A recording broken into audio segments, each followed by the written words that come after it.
Di sebuah sungai di Korea, suatu hari bangkit tubuh wanita aneh muncul. Karena sangat mengerikan, orang-orang menutupinya dengan kain. Seorang polisi yang penasaran membukanya untuk melihat. Melalui penyelidikan, wanita itu hilang pada suatu malam. Tetapi air dalam tubuh terkuras. Sangat aneh. Tidak hanya itu, hari itu, N berturut-turut menemukan 3 mayat serupa. Polisi menyelidiki, menemukan bahwa orang mati N baru-baru ini mereka semua melewati sungai.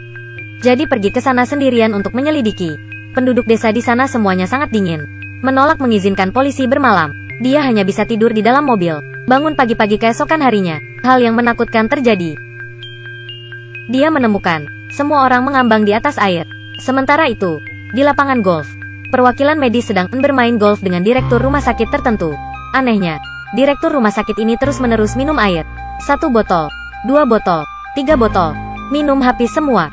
Sambil minum botol keempat, direktur tiba-tiba mengalihkan pandangannya ke danau di kejauhan. Dia tiba-tiba menjadi tidak sabar, berlari dengan panik menuju danau. Dia melompat ke dalam air. Gila minum air, sampainya mengapung di atas air. Jae Hyuk menyelam ke dalam air, membalikkan direktur, langsung ketakutan. Jumlah air di tubuh direktur juga terkuras. Pada saat yang sama, hal yang sama terjadi di seluruh perairan di banyak daerah di Korea. Semua orang muncul di bawah air. Semua tersedot kering. Jumlah air. Melalui penyelidikan, polisi menemukan, hari sebelum dia hidup, semua orang mati menunjukkan tanda-tanda sangat haus. Sangat lapar. Polisi menduga ada racun di dalam air. Tetapi laporan pengujian kualitas air menunjukkan, kualitas air di daerah tempat kejadian tidak memiliki komponen beracun. Satu-satunya masalah adalah, ada banyak larva di dalam air. Hari itu juga, sebuah keluarga tertentu juga memiliki orang mati seperti itu.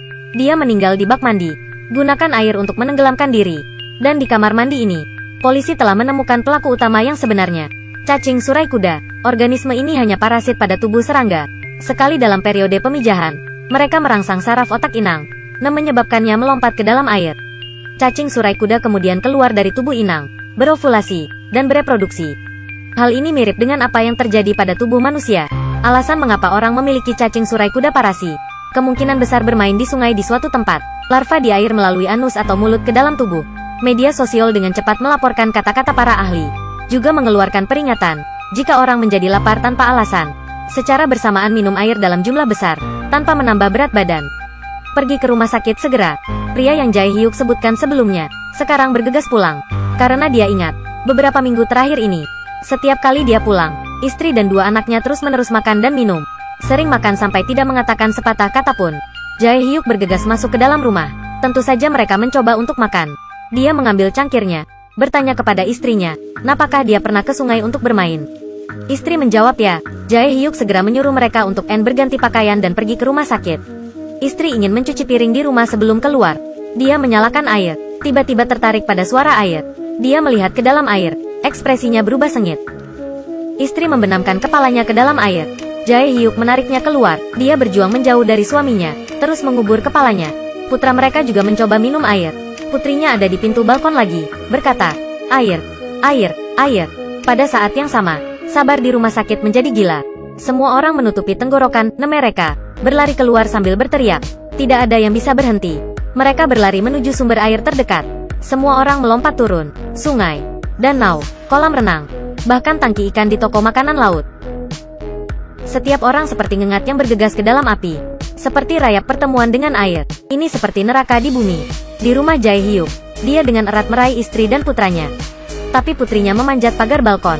Dia bergegas memeluk putrinya, meraih istri dan putranya dan hampir berlari keluar. Sama seperti itu, dia memegangnya erat-erat.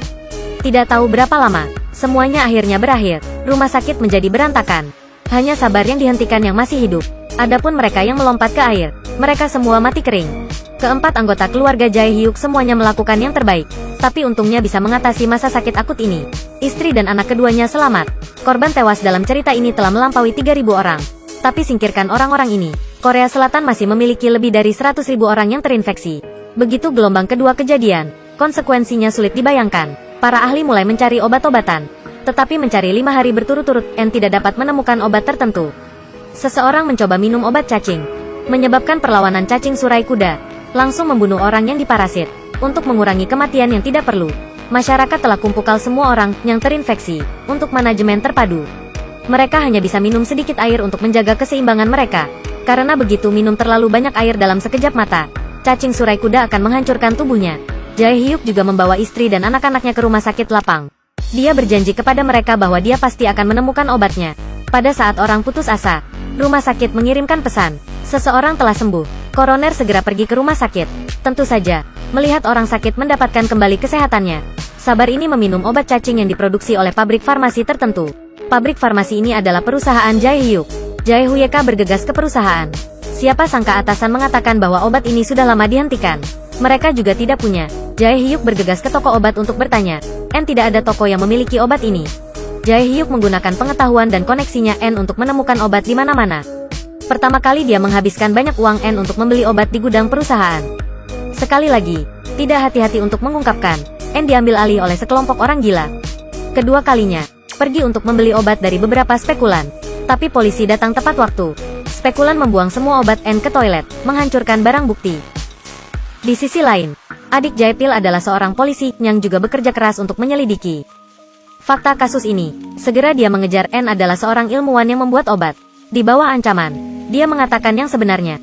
Ternyata, mereka telah meneliti dan mengembangkan varian cacing surai kuda yang bisa menjadi parasit pada manusia. Pada saat yang sama, mereka juga meneliti dan mengembangkan obat yang dapat membunuh cacing surai kuda ini.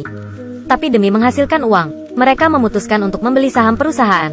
Kemudian diam-diam melepaskan cacing surai kuda, dan memberikan parasit kepada orang-orang.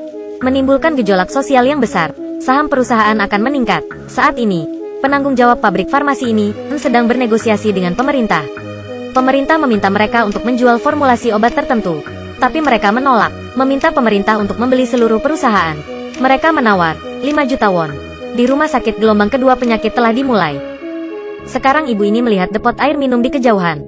Ekspresi berubah sengit lagi. Dia meninggalkan anak itu, pergi ke tangki air. Dia mengambil tangki air dan menuangkannya dengan liar ke mulutnya. Air melewati mulut, membasahi seluruh tubuh. Matanya tidak puas. Sebaliknya, dia minum lebih banyak dan lebih banyak lagi. Pada saat ini, seseorang mengalahkan tangki airnya. Sebagai seorang ibu dia mengerahkan di masa lalu. Ibu itu tidak sakit sekarang. Jadi, bantu dia lagi. Sang ibu itu memeluknya erat-erat, menyuruhnya untuk melihat anaknya. Dia melihat ke belakang. Dia melihat anaknya jatuh ke tanah menatap dia. Akhirnya tenang. Pada saat yang sama, suaminya mengandalkan berita adiknya Jae-pil. Akhirnya sampai di gudang obat penimbunan pabrik farmasi yang tidak bermoral itu. Mereka akhirnya menemukan 100.000 kotak obat. Tetapi pada saat ini, pintunya terkunci. Jendela pecah. Seseorang melemparkan api ke dalam, membakar semua obat. Jae Hyuk dengan panik bergegas menuju api. Dipegang oleh Jae-pil. Kemudian petugas pemadam kebakaran tiba. Semua obatnya dibakar menjadi abu. Jae Hyuk menangis putus asa. Telepon berdering. Istri dan anak-anaknya menelepon. Istri berkata, barusan mengalami kesulitan untuk mengatasi penyakit. Sekarang mereka akan penyitaan telepon. Mereka mungkin tidak dapat berbicara lagi. Jae Hyuk berbicara dengan istri dan anak-anaknya. Sampai telepon istrinya penyitaan. Dia jatuh ke tanah, hancur. Istrinya tidak punya pilihan, hanya bisa terus merawat anak. Biarkan anak-anak minum sedikit air. Tidak lama kemudian, dia mengangkat kepalanya. Lihatlah alat penyiram api di atap. Dia membayangkan kepala penyiram menyemprotkan air. Rasa haus dengan air sekali lagi berkobar. Tapi untuk anak, dia masih memaksakan dirinya untuk menahan diri. Tetapi pada saat ini, dia tiba-tiba melihat orang lain berjalan menuju saklar penyiram api. Dia bergegas untuk berhenti. Semua orang akan mati, tapi wanita itu menjadi gila. Mendorongnya ke bawah. 2 orang melawan satu sama lain. Pada saat ini, tindakan dari keduanya menarik orang lain. Semakin banyak orang memperhatikan kepala alat api. Semua orang bergegas ke saklar. Ibunya mendapati dirinya tak terhentikan. Berteriak kepada anaknya, bawa pergi adikmu. Pada saat ini, paman di luar merasakan situasi yang aneh. Dia berlari seperti orang gila. Akhirnya dalam detik sebelum semua orang hancur saklar, listrik telah dimatikan. Pada akhirnya, tampaknya menyelamatkan semua orang. Di sisi lain, Jae Hyuk sangat kecewa sehingga dia tiba-tiba teringat. Dulu sekali, ketika saya tidak sibuk, biasa membuat sabun berbentuk hati bersama anak-anaknya. Saat itu katanya, sabun di dunia. Selama bahannya sama, itu sabun walaupun dari bawah bentuk apapun. Jadi, dia segera bertanya orang dari administrasi obat di sebelahnya. Di mana bahan untuk obat khusus ini? Segera, dia mencapai pabrik farmasi tempat bahan-bahan disimpan. Akhirnya ketemu bahannya. Dia melaporkan kepada pemerintah, memindahkan bahan-bahannya ke perusahaan manufaktur obat lain. Semua perusahaan secara bersamaan berproduksi dengan kapasitas penuh. Obat-obatan dikirim dengan sangat cepat ke seluruh pelosok negeri. Akhirnya, konspirasi perusahaan manufaktur obat terungkap. Pedagang yang tidak bermoral juga harus masuk penjara. Jae Hyuk akhirnya bertemu kembali dengan anggota keluarga tercinta. Kesengsaraan ini berasal dari kurangnya perhatiannya terhadap keluarganya. Tetapi melalui kelahiran dan kematian, dia akhirnya tahu. Uang, karir, masa depan bukanlah hal yang paling penting. Yang paling penting adalah kita memiliki satu sama lain sekarang. Kemudian besok, kesulitannya akan lebih besar. Tidak bisa memisahkan kita.